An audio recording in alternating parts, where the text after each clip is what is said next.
आज से लगभग 500 वर्ष पहले मिथिला राज्य में गंगापुर नाम का एक गांव था। इसी गांव में एक ब्राह्मण परिवार रहता था। परिवार में विधवा ब्राह्मणी और उसके 2 पुत्र थे। बड़े पुत्र का नाम सोहन और छोटे पुत्र का नाम मोहन था। सोहन बड़ा ही चतुर, हाजिर जवाब और प्रखर बुद्धि का युवक था। सारे गांव में उसकी अक्लमंदी की चर्चा होती थी। पिता की मृत्यु के बाद उसने ही घर की सारी जिम्मेदारी संभाल रखी थी। थोड़ी सी खेती में ही घर का ठीक प्रकार से गुजारा हो जाता था। वृद्धा मां अपने बेटे की बुद्धि और परिश्रम से प्रसन्न रहती थी। उसको अपने छोटे बेटे की बहुत ही फिक्र होती। उसको लगता था कि उसके बाद उसके छोटे बेटे मोहन का जाने क्या होगा। इस बारे में उसने एक दिन सोहन से बात की। बेटा सोहन, अब मेरी उम्र हो चुकी है। भगवान के घर से कभी भी बुलावा आ सकता है। मां ने उदास होते हुए कहा, बेटा, मुझे तेरी फिक्र तो नहीं। ईश्वर की दया से तेरे पास बुद्धि और बल है जो किसी भी परिस्थिति में इंसान का साथ नहीं छोड़ता। मगर मोहन की बहुत फिक्र है। वो साधारण बुद्धि का लड़का है। यह सुनकर सोहन ने कहा, मां, तू मोहन की फिक्र क्यों करती है? मैं हूं ना, मेरा भरोसा कर। मोहन को मेरे जीते जी कोई परेशानी नहीं होगी। मां ने कहा, भगवान तुझे सदा खुश रखे बेटा। अब मैं चैन से मर सकूंगी। वृद्धा की आंखों में संतोष के भाव आ गए। कुछ दिनों बाद सोहन का विवाह हो गया। उसकी पत्नी बड़ी सुशील और पतिव्रता स्त्री थी। स्वयं सोहन भी धार्मिक प्रवृत्ति का व्यक्ति था। वो काली मां का उपासक था और रोज उनकी पूजा करता था। सारा गांव कहता था कि सोहन को मां काली की कृपा से ही इतनी बुद्धि प्राप्त हुई है। अपनी छोटी मोटी सभी समस्याओं को लेकर गांव वाले सोहन के पास आते और सोहन चुटकी में उनकी समस्याओं का समाधान कर देता। जैसा कि अक्सर होता है, धन और कीर्ति बढ़ जाने पर आदमी से कुछ ईर्ष्यालु लोग और भी ज्यादा ईर्ष्या करने लगते हैं। ऐसा ही कुछ सोहन के साथ भी हुआ। गांव के कुछ लोग उससे द्वेष रखने लगे थे, परंतु सोहन को ना तो किसी का भय था और ना ही किसी से कोई मतलब। वो अपना काम सफल करने की विद्या जानता था। उसकी बुद्धि के सामने उसके विरोधी भी नतमस्तक हो जाते थे। आवश्यकता पड़ने पर सोहन अपने बुद्धि बल से विरोधियों से भी अपना कार्य सहज ही करवा लेता था। हालांकि सोहन बहुत धनी नहीं था, पर उसके परिवार का गुजारा ठीक से हो जाता था। उसकी पत्नी एक कुशल गृहिणी थी और उसका बहुत सम्मान करती थी। सोहन के विवाह के कुछ समय पश्चात ही उसकी माता का देहांत हो गया। हिंदू रीति रिवाज के अनुसार सोहन ने भली प्रकार से माता का दाह संस्कार किया। गांव में भोज प्रथा का चलन होता है। कोई पैदा हो या मर जाए, दोनों ही स्थितियों में भोज करना होता है। सोहन भी विचार कर चुका था कि वो भी अपने सामर्थ्य के अनुसार अपनी माता का भोज करेगा, परंतु उसके विरोधी तो जैसे इस अवसर की ताक में बैठे हुए थे। विरोधियों ने मिलकर योजना बनाई कि किस तरह से सोहन को महाभोज के लिए उकसाया जाए। उसके विरोधियों में सबसे बड़ा नाम था दुर्जन सिंह। दुर्जन सिंह और उसके साथी मिलकर उसके घर पर अपना नकली दुख प्रकट करने के लिए पहुंचे। इधर उधर की बातें हुई, फिर एक ने बात छेड़ दी, सोहन, माताजी के भोज का क्या विचार है? विचार क्या भैया, अपने सामर्थ्य के अनुसार तो करूंगा ही। सोहन ने कहा, अब प्रथा तो मैं तोड़ नहीं सकता। दूसरे ने कहा, वैसे भी आप ब्राह्मण हैं, आसपास के 25 गांवों में आपका आना जाना होगा। किसी भी गांव में कैसा भी भोज हो, आपको निमंत्रण आ ही जाता है। सोहन ने कहा, हां सो तो है। तीसरा बोला, भाई, अपने सोहन की प्रसिद्धि दूर दूर तक जो फैली है, सब तो इसी से सलाह लेने आते हैं। इस हिसाब से तो सोहन को 25 गांव का मीठा महाभोज करना ही चाहिए। वो तो करेंगे ही, माता की आत्मा की शांति के लिए और सोहन की चारों ओर फैली हुई कीर्ति के लिए यह आवश्यक भी है। सबका मुंह मीठा होना चाहिए। अरे, मां काली का दिया हुआ सब कुछ है इनके पास। माताजी स्वर्ग में बैठी आशीर्वाद देंगी। सोहन खामोशी से उनकी बात सुनता रहा। वो समझ भी रहा था कि वो लोग क्या षड्यंत्र कर रहे थे, पर फिलहाल उसने खामोश रहना ही ठीक समझा। जरूरी यह था कि पहले शत्रु पक्ष की सारी जानकारी जान जाए, और सोहन की तो एक ही चाल उन सब पर भारी पड़ने के लिए सक्षम थी। तभी उनमें से एक फिर से बोला, भाई, सोहन तो कुछ बोल ही नहीं रहा। अब सब कुछ तो आपने बोल ही दिया। 4 पंचों की बात टालना तो कभी उचित नहीं होता। इसका मतलब महाभोज होगा। भाई वाह, ऐसा सपूत बेटा भगवान हर किसी को दे। विरोधी दल ने खुश होकर कहा, चलो भाई, गांव वालों को खुशखबरी सुनाते हैं। कि हमारा सोहन अपनी माता की आत्मा की शांति के लिए 25 गांव का महाभोज कर रहा है। विरोधी दल के दुर्जन सिंह और उसके साथी बहुत ही खुश होकर चल दिए। वे आपस में बातें करते हुए जा रहे थे। क्या खूब फंसाया चतुर सोहन को। अब सब आटे दाल का भाव मालूम हो जाएगा। बड़ा सयाना बना फिरता है। अरे किसी को कुछ समझता ही नहीं। अब जब घर के बर्तन भांडे बिक जाएंगे तब पता चलेगा, मजा आ जाएगा। मीठे का महाभोज ऐसे ही हो जाता है क्या? मैं तो भाई छक्कर खाऊंगा, एक ने हंसकर कहा। देखना सोहन का दिवाला निकाल देंगे। सब ठहाके लगाकर हंसने लगे। सारे गांव में यह बात फैला दी गई। जो भी सुनता वो हैरान रह जाता। सोहन की आर्थिक स्थिति बहुत अच्छी नहीं थी, ये बात सभी लोग जानते थे। लोग आपस में बातें करने लगे। लगता है कोई गड़ा खजाना मिल गया है सोहन को। जितने मुंह थे उतनी बातें, पर महाभोज की खुशी सबको थी। 10-20 साल में कभी कभार ऐसी दावत मिलती थी। उधर सोहन अपनी पत्नी के पास पहुंचा तो उसके चेहरे पर अजीब सी मुस्कुराहट थी, जबकि पत्नी की हवाइयां उड़ रही थी। ये क्या कर रहे हैं आप? 25 गांव के महाभोज की हामी भर ली? आसान काम समझ लिया है क्या? घर की स्थिति से अनजान हो क्या? अरे भाग्यवान, हामी मैंने नहीं भरी। सोहन मुस्कुराया। ये तो उन लोगों की अपनी योजना थी, तो आपको विरोध करना चाहिए था। उन लोगों ने जैसा सोचा है वैसा ही होगा। पर कैसे होगा? ये मैं करूंगा ना। लगता है आपने कुछ सोच लिया है। अब जब दुश्मन वार करे तो चुप तो नहीं बैठा जाता। तुम देखना कि कैसे मैं उन लोगों की मनमर्जी करता हूं। पत्नी के माथे से चिंता की लकीरें हट गईं। अपने पति की अकल पर उसे पूरा विश्वास था। उधर मीठे महाभोज की बात उस गांव से निकलकर और गांव में पहुंच गई। लोग शोक व्यक्त करने के लिए आने लगे। भीड़ बढ़ने लगी। लोग सोहन की तारीफें करते ना थकते। सोहन बस मुस्कुराता रहता। भोज का दिन भी करीब आ रहा था। सोहन बाजार से बैलगाड़ी भरकर पत्तल लेकर आया। अब तो कोई संशय बाकी ही नहीं था। भोज के लिए एक दिन पहले 25 गांव में निमंत्रण भेजा गया। सोहन ने भोज की व्यवस्था खेत में की और सबसे अपील की कि 11 बजे तक सब आ जाएं। अगले दिन प्रातःकाल से ही गंगापुर में भोज खाने वालों का आना शुरू हो गया। सोहन सबको कतार में बिठा रहा था और उनके सामने पत्तल रख रहा था। विरोधी परेशानी में थे कि कहीं कोई हलवाई, कोई भट्टी तो नजर आ नहीं रही। ये कैसा मीठा भोज है? 12 बजते बजते 25 गांवों के आदमी खेत में कतारों में आकर बैठ गए और मीठे की प्रतीक्षा करने लगे। तब सोहन के आदेश पर उसके मित्रों ने मीठा परोसना शुरू किया। पर यह क्या? पत्तलों पर 4-4 इंच के गन्ने के टुकड़े परोसे जा रहे थे। खाने वाले हतप्रभ और विरोधी दल हक्का बक्का। तब कुछ बुजुर्गों ने क्रोध से भरकर सोहन को फटकारा। सोहन, ये सब क्या है? एक बुजुर्ग लाल आंखें करके बोले, तुमने हम सबका अपमान करने के लिए यहां पर बुलाया है।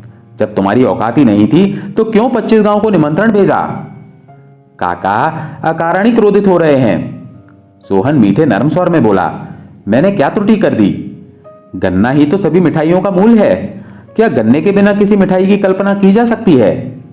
आप सबका मुंह मीठा हो जाएगा और मेरी माता की आत्मा को शांति मिल जाएगी। क्या यह मीठा नहीं है? बुजुर्ग नरम पड़ गए। सोहन की बात सही जो थी। बेटा, यह बात तो ठीक है। एक और बुजुर्ग ने कहा, मीठा तो ये सबसे अच्छा है, परंतु तुम्हें इतना बखेड़ा फैलाने की क्या जरूरत थी? अपनी माता की आत्मा की संतुष्टि के लिए 11 ब्राह्मणों को भोज करा देना ही पर्याप्त था। सोहन ने हाथ जोड़कर कहा, काका, मैंने कोई बखेड़ा नहीं फैलाया। मैं तो अपने सामर्थ्य के अनुसार ही भोज कराने वाला था। अपने गांव और अपने खास मित्रों को भोज करवाने लायक व्यवस्था तो मेरे पास थी, पर सोहन ने खंजर की तरह उंगली विरोधी दल की तरफ उठाई, जहां पर दुर्जन सिंह और उसके साथी लोग बैठे थे। और सोहन ने कहा, ये मेरे गांव के गणमान्य लोग थे, जिन्होंने मेरी हामी के बिना ही जबरदस्ती मेरे ऊपर मीठे के महाभोज का भार लाद दिया। इन लोगों का कहना था कि मुझे कैसे भी करके महाभोज करना ही होगा। साथ ही इन्होंने सारे गांव और आसपास के गांव में भी प्रचार कर दिया। अब आप ही बताइए मैं क्या करता? विरोधी दल को मुंह छुपाने की जगह भी नहीं मिल रही थी और तब सब गांव वाले मिलकर दुर्जन सिंह और उसके साथियों को कोसने लगे। आखिरकार विरोधियों को वहां से भागना ही पड़ा। भाई मान गए सोहन को। 25 गांव का मुंह भी मीठा करा दिया और दावत का खर्चा भी बचा लिया और उन लोगों को भी भरी समाज में शर्मिंदा भी कर दिया जो किसी तरह उसका दिवाला निकालने की सोच रहे थे। हर तरफ सोहन की तारीफ हो रही थी। सभी लोग सोहन की तारीफ करते करते अपने अपने घर पहुंच गए। सोहन ने जब ये सारी बात अपनी पत्नी को बताई तो वो फूली ना समाई। जरा से खर्च में महाभोज करने का चमत्कार सोहन के अलावा और कौन कर सकता था। चंद्रकांत अपने माता पिता की इकलौती संतान था।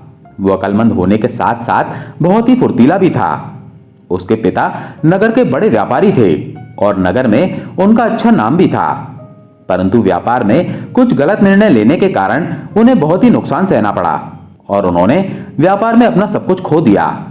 चिंता के कारण पिता बीमार पड़ गए और 2 साल के बाद ही उनकी मृत्यु हो गई। थोड़ी बहुत जो जायदाद थी उसे बेचकर चंद्रकांत की मां ने कर्ज चुकाया। जीने के लिए कोई और रास्ता ना था तो चंद्रकांत की मां लोगों के घरों में काम करने लगी। वो अपने बेटे को पढ़ा लिखाकर उसे योग्य बनाना चाहती थी।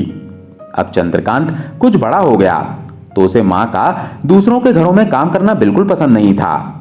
इस बारे में वो मां से झगड़ा भी करता था। इसी वजह से उसकी मां बहुत ही अशांत भी रहती थी। पिता नहीं रहे, इज्जत से जीवन बिताने के लिए धन नहीं रहा। इसी को लेकर चंद्रकांत सोच में पड़ा रहता और हर बात पर वो मां से नाराज होने लगा। वो हमेशा इसी सोच में पड़ा रहता कि तुरंत धनवान कैसे बन जाऊं और बिना किसी चीज की कमी के कैसे जीवन बिताऊं। वो धनवान बन जाने के रास्ते ढूंढने में लग गया। चंद्रकांत ने कुछ लोगों से सुना था कि लोहा, पीतल इन जैसी धातुओं को मंत्र के द्वारा सोने में बदला जा सकता है और इसे पारस विद्या कहते हैं। उसने ये भी सुन रखा था कि ये विद्या योगी, वैरागी, सन्यासी लोग जानते हैं। चंद्रकांत ने फैसला किया कि जैसे भी हो वो इस विद्या को सीखेगा और देखते ही देखते धनवान बन जाएगा। वो हमेशा इसी को लेकर सोचने में लगा रहता। तब से लेकर गांव में कोई भी बैरागी सन्यासी आता तो चंद्रकांत उसके पीछे पीछे घूमता रहता। जो भी बैरागी सन्यासी गांव में आए उन सभी ने साफ साफ कह दिया कि वे इस विद्या को नहीं जानते। वो चंद्रकांत से भी ये कहते कि उन्होंने सब कुछ त्याग दिया है तो उन्हें सोने की कोई जरूरत ही नहीं है। कुछ सन्यासियों ने यह भी कहा कि ऐसी कोई विद्या होती ही नहीं। वो चंद्रकांत को भी डांटते थे और कहते कि छोटे बच्चों को ऐसी बातों पर ध्यान नहीं देना चाहिए। उनकी बातें सुनकर भी चंद्रकांत के मन में कोई बदलाव ना आया।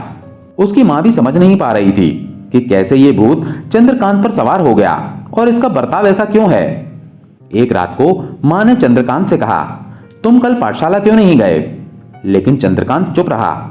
मां ने यही सवाल दोहराया। इससे नाराज होकर चंद्रकांत बिना कुछ बोले वहां से चला गया। बेचारी मां को बहुत ही दुख हुआ और वो कुछ न कह पाई। घर से बाहर निकलकर चंद्रकांत इधर उधर भटकता रहा और गांव के पुराने मंदिर में जाकर बैठ गया। आधी रात के वक्त उसे किसी की आवाज सुनाई दी तो वो उठ बैठा। उसने देखा कि एक साधु वहां मंदिर में था और मंत्रों का उच्चारण कर रहा था। चंद्रकांत धीरे धीरे उसके पास गया और उसे देखने लगा। तभी साधु ने चंद्रकांत की तरफ देखा और कहा, तुम चंद्र हो ना? चंद्रकांत। अपना नाम एक अनजान आदमी से सुनकर वो हैरान रह गया। फिर उसने चंद्रकांत को उसी के बारे में सारी बातें बताई। चंद्रकांत के आश्चर्य की सीमा न रही। इससे पहले उसने उन सभी साधुओं से जैसा पूछा था उसी तरह का सवाल उस साधु से भी पूछा, क्या आपको पारस विद्या मालूम है? साधु ने हां में सर हिला दिया। चंद्रकांत बहुत खुश हो गया। उसने साधु से विनती की कि मैं आपके साथ आऊंगा, कृपया आप मुझे यह विद्या सिखाइए। पुत्र चंद्रकांत, पारस विद्या का अर्थ है रसशिला। उसे स्पर्श करने से ही कोई भी धातु सोने में बदल जाती है। यह बड़ी ही रहस्यमय विद्या है। यह विद्या तुम्हें सिखाने में मुझे कोई आपत्ति नहीं, किंतु ये बोलते बोलते साधु रुक गया। चंद्रकांत ने पूछा, रुक क्यों गए स्वामी, बताइए। साधु ने कहा, इस विद्या को सीखने के लिए बहुत मेहनत और एकाग्रता की जरूरत पड़ती है, बहुत ज्यादा परिश्रम करना पड़ता है।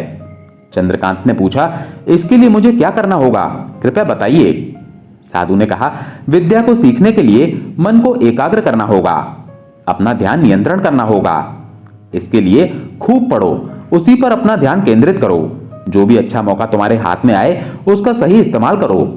अपने को दूसरों की तुलना में कम मत समझो।